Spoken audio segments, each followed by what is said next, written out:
السلام علیکم، welcome to novel سدو لائبریری چینل۔ تو بڑھتے ہیں اپنے ناول کی طرف۔ آج اس کی زندگی کی بہت اہم رات تھی۔ سرخ ہنائی جوڑے میں ملبوس مہندی کے گل بوٹوں سے سجے ہاتھ، کھنکھناتی ہوئی چوڑیاں، دل میں خوشی اور خوف کی ملے جلے جذبات کے ساتھ اپنے اجلا رسی میں بیٹھی تھی۔ ہر ہارٹ پہ چونک کر جاتی، ہر لمحہ امید بھری نظریں دروازے تک سفر کرتی اور ناکام واپس لوٹ آتی۔ گھڑی رات کا 2 بجا رہی تھی۔ پچھلے 2 گھنٹوں سے وہ انتظار کی سولی پہ لٹکی ہوئی تھی۔ بیٹھے بیٹھے کمر دوہری ہو رہی تھی۔ آخر پیچھے ہو کے تکیے کے ساتھ ٹیک لگائی تو کچھ راحت کا احساس ہوا۔ نیند اس کی آنکھوں سے کوسوں دور تھی۔ آج کی رات کا مقدر شاید انتظار ہی تھا۔ آنکھیں تھکن کے احساس سے جلنے لگی تھی۔ نہ جانے ایسی اور کتنی کالی راتیں اس کے مقدر میں تھی۔ اب وہ دھیرے سے نیچے کی طرف تھوڑا سرک کر بستر پر نیم دراز تھی۔ کمرے میں جلی روشنی آنکھوں میں چبھ رہی تھی۔ اس نے اپنا بازو اٹھا کر آنکھوں پہ رکھ لیا۔ چوڑیوں نے کھنکھنا کے احتجاج کیا۔ آج کی رات کے حوالے سے اس نے آنکھوں میں ویسے ہی کوئی خواب نہیں سجائے تھے۔ اس کو معلوم تھا وہ یہاں کس حیثیت سے اور کس مقصد سے لائی گئی ہے۔ بس انسان کے ہاتھوں انسان کی ناقدری پر دل رو رہا تھا، پر اس کی قسمت میں رونا تو ازل سے ہی لکھا تھا۔ چھوٹی عمر میں باپ کا سایہ سر سے اٹھ گیا۔ ماں بیماری اور غربت سے لڑتے لڑتے اپنی زندگی ہار گئی اور وہ ماموں کے گھر آ ٹکی۔ یہاں مومانی پہلے ہی اپنی 5 بیٹیوں کے بوجھ سے تنگ آئی تھی اور یہ چھٹا بوجھ بھی ان کے کندھوں پر سوار ہونے کو تھا۔ خوبصورتی میں وہ یکتا خاموش طبیعت اور صبر قربانی کا پیکر تھی، اور آج بھی وہ یہاں پر ایک سمجھوتے کے تحت ہی تھی، اور زندگی نے جانے کتنی قربانیاں اس سے مانگنی تھی۔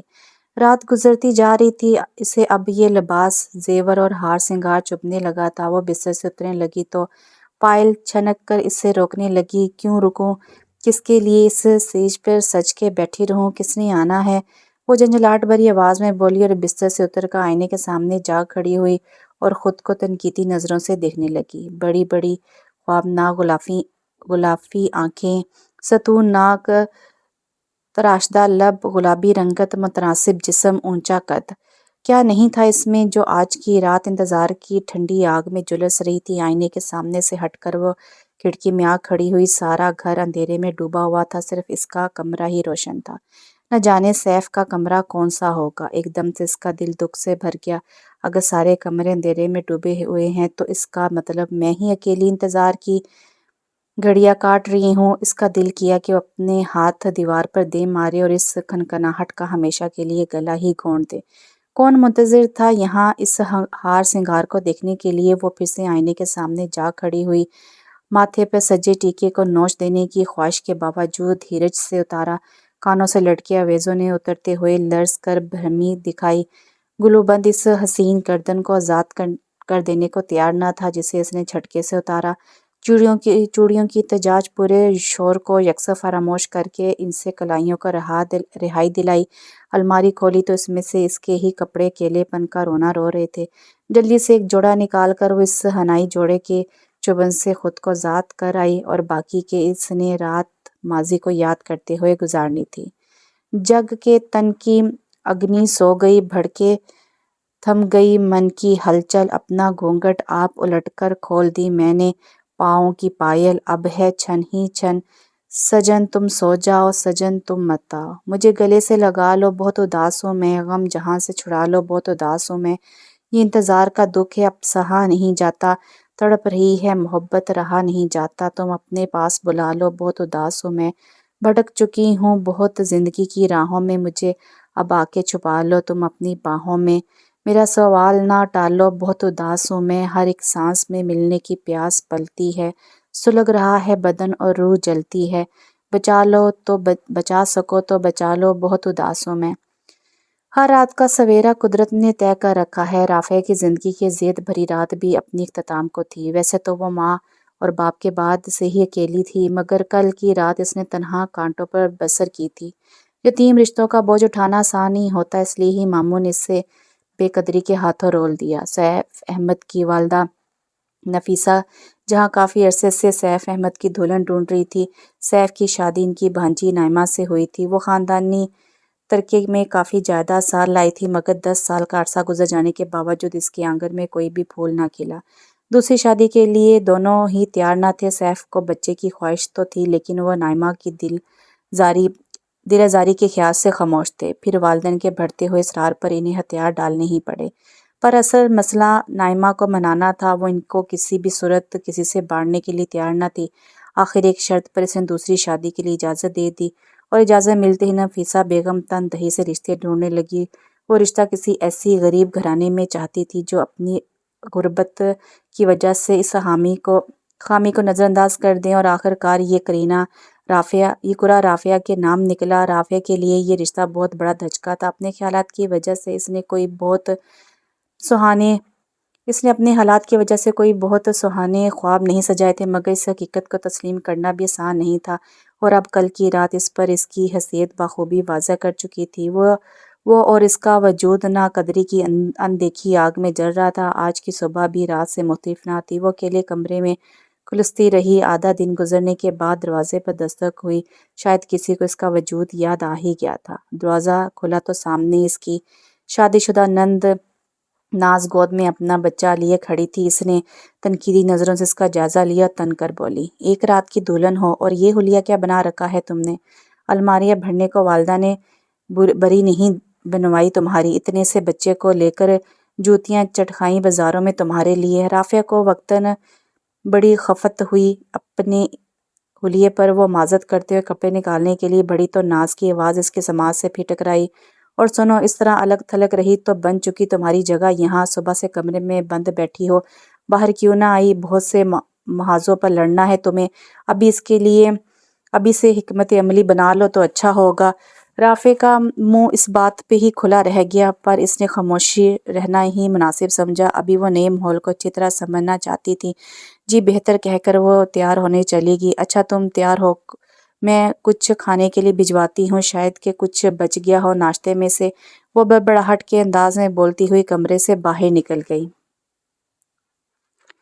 ضبط کے باوجود رافعہ کی آنکھوں سے آنسو بہنے لگے۔ دل پہ چوٹ پڑی تو زبان بھی شکوے کرنے لگی۔ واہ میرے مولا، اتنی کھٹن شروعات، اتنی ناقدری، کانٹوں بھرا سفر، وہ بھی تنہا۔ گھٹنوں میں سر دیے وہ سسکنے لگی۔ اس کی پشت دروازے کی طرف تھی۔ پوری کمر اس کے سیاہ کالے بالوں سے ڈھکی ہوئی تھی کہ دروازے پر پھر سے دستک ہوئی۔ وہ سمجھی کہ ناشتہ لے کر کوئی آیا ہوگا۔ دروازہ کھلنے اور پھر بند ہونے کی آواز آئی، پر کوئی بولا نہیں۔ اس نے رخ موڑا تو دیکھا کہ سامنے سفید کرتے پاجامے میں سیف احمد کھڑے تھے۔ اس نے کل صرف ان کی ایک جھلک ہی دیکھی تھی۔ وہ بے حد وجیہہ تھے۔ وہ ہڑبڑا کر سیدھی کھڑی ہوگی۔ ادھر وہ جو بہن کی سرزش پہ نائمہ سے نظر بچا کر 2 گھڑی کے لیے کمرے میں آئے تھے، ان روئی ہوئی گلابی قاتل آنکھوں پہ دل ہار گئے۔